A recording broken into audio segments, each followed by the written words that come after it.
Alors, je vais tout de suite donner la parole à Gaspard Koenig, qui va justement insister sur le côté, l'effet pervers de la conditionnalité et du contrôle lié au RSA. Oui, merci beaucoup de m'avoir convié. Alors j'aimerais commencer par une démonstration par l'absurde que nous a fournie Virginie Despentes dans son dernier roman, Vernon Subutex. Vernon, donc le personnage, est un destin classique de l'âge de la robotisation, de la numérisation, puisqu'il était disquaire et que, bien entendu, les disquaires ont à peu près quasiment disparu, avec la possibilité de télécharger directement des œuvres musicales en ligne.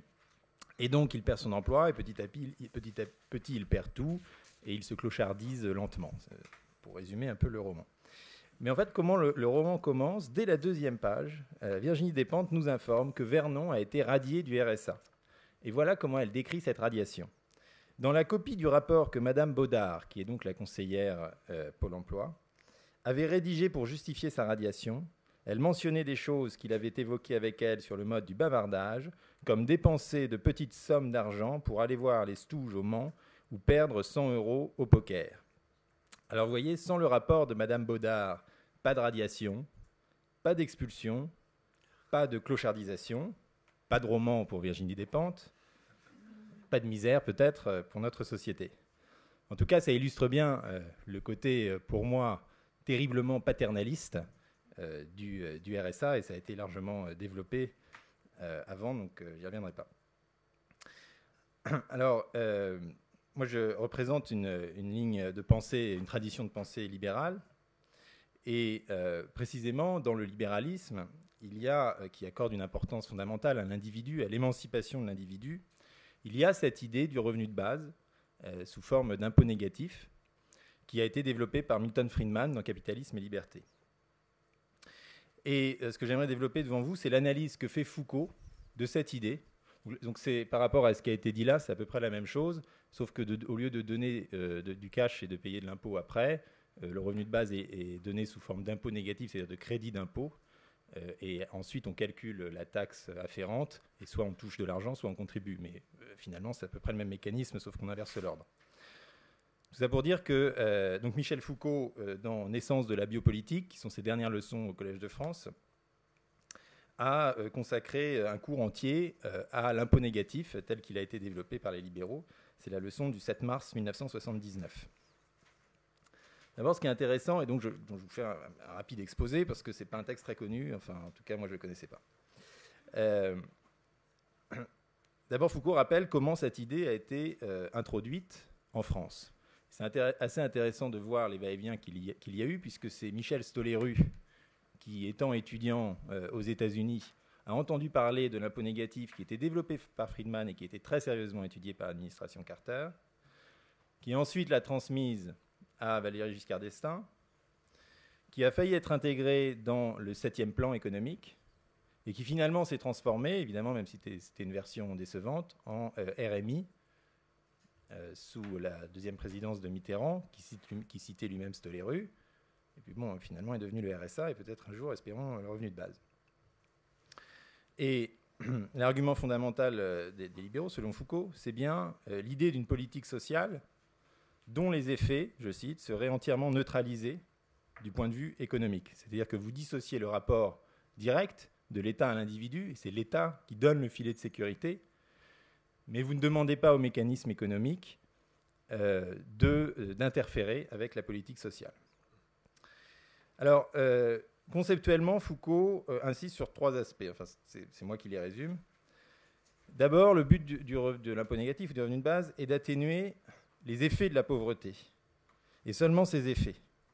Car on se moque, dit Foucault, et on doit se moquer de savoir pourquoi quelqu'un tombe au-dessous du niveau du jeu social. C'est-à-dire qu'on ne demande à personne ses raisons. Et c'est pour ça que j'ai intitulé mon intervention « Protéger sans surveiller ». C'est que dans une logique foucaldienne qui rejette la surveillance, on voit qu'il y a énormément de points communs entre la philosophie développée par Foucault et cet impôt négatif, dont il fait une description assez empathique quand même, puisque justement, on ne demande plus aux gens les raisons qui les ont amenés à une certaine situation. Et Foucault dit, évidemment, ça lui plaît, sans regarder plus loin, sans avoir à faire toutes ces investigations bureaucratiques, policières, inquisitoires. Ensuite, deuxième grand volet, c'est de lutter d'autant mieux contre la pauvreté qu'on dissocie la lutte de la pauvreté de la lutte contre les inégalités. Et enfin, troisièmement, c'est d'assurer, c'est ce que je disais au début, une sécurité générale qui permette de séparer la politique économique de la politique sociale. Et donc Foucault dit, si l'on veut avoir une protection sociale efficace sans incidence économique négative, il faut tout simplement substituer à tous ces financements globaux, à toutes ces allocations plus ou moins catégorielles, une allocation qui serait une allocation en espèces, et c'est d'ailleurs Friedman qui disait, l'instrument de la libération, c'est le cash, parce que du coup, l'individu arbitre ses propres besoins, sans qu'on lui dise, tu dois acheter ceci, tu dois aller là, tu dois te loger ici. Il a une somme d'argent dont il fait ce qu'il veut, et qui assurait des ressources supplémentaires à ceux qui n'atteignent pas un seuil suffisant. Et enfin, il dit, et c'est ça qui est, je pense, là on rentre véritablement dans le sujet de cette table ronde sur l'emploi. Il dit que cette idée de l'impôt négatif suppose que la politique économique elle-même ne soit plus centrée sur le plein emploi. C'est-à-dire qu'on évacue l'idée du plein emploi comme idée, comme objectif de politique économique, et qu'on assume le fait d'avoir ce que Foucault appelle un fonds de population flottante, un fonds de population liminaire, qui donc vit du revenu de base ou de ses diverses applications. Ainsi, cette population reste une population assistée, au sens où on lui prodigue de l'aide, mais assistée sur un mode très libéral, puisqu'il est beaucoup moins bureaucratique, je cite, beaucoup moins disciplinariste qu'un système qui serait centré sur le plein emploi. Et donc on a cette association entre, d'un côté, plein emploi et discipline et contrôle, et de l'autre côté, impôt négatif et une politique économique qui n'a plus comme objectif le plein emploi, qui est d'autant plus vrai dans le monde d'aujourd'hui, de la robotisation. Enfin, c'est un autre sujet, mais enfin, beaucoup d'économistes anticipent la disparition massive des emplois de la classe moyenne, des emplois intermédiaires. Il est assez intéressant de remarquer qu'aujourd'hui, c'est dans la Silicon Valley, des gens comme Rifkin ou comme Jaron Lanier qui appellent à la mise en place du revenu de base parce qu'ils se rendent compte qu'avec le nombre d'emplois que le big data est en train de détruire, il va bien falloir assurer autrement le filet de sécurité auquel chacun a droit. Et donc, conclut Foucault, dans ce système-là, on laisse finalement aux gens la possibilité de travailler s'ils veulent ou s'ils ne veulent pas. Et donc, finalement, de manière un peu différente de ce que disait mon voisin, si quelqu'un n'a pas envie de travailler, personne n'est là pour l'inciter, ni évidemment l'obliger à chercher un emploi. Et Foucault dit bien, donc en fait en renonçant au plein emploi, on renonce au contrôle disciplinaire. Et Foucault dit, c'est là un point très important par rapport à tout ce qui avait été depuis des siècles élaboré par la politique sociale en Occident. Donc c'est sous sa plume le signe d'une rupture très très forte avec ce qui existe auparavant.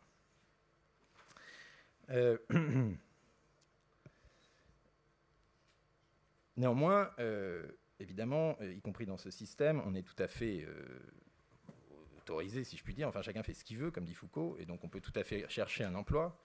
Et je suis tombé sur une étude assez intéressante d'une expérimentation du revenu de base en Inde, dans l'état du Madhya Pradesh, qui confirme d'ailleurs l'expérimentation qui avait eu lieu en Namibie en 2008, qui dit qu'après la mise en place d'un revenu donc universel et inconditionnel, on s'est aperçu, que les gens utilisaient rationnellement l'argent dont ils disposaient, c'est-à-dire qu'ils investissaient, ou ils faisaient des économies, ou ils réparaient leur toit, ou ils achetaient plus de médicaments, ils donnaient plus d'éducation à leurs enfants. Ce qui part quand même aussi, c'est l'idée de revenu de base d'une conception très positive, optimiste, pour ma part libérale, de la nature humaine, qui, laissée à elle-même, n'a pas envie simplement de rester dans l'oisiveté. Et que justement, on s'est aperçu qu'après la mise en place de ce revenu, d'une augmentation du taux d'emploi des gens, premièrement, et deuxièmement, et c'est encore plus intéressant pour moi, d'un passage, même chez ceux qui avaient déjà un emploi, d'un emploi salarié à un petit business, une petite entreprise.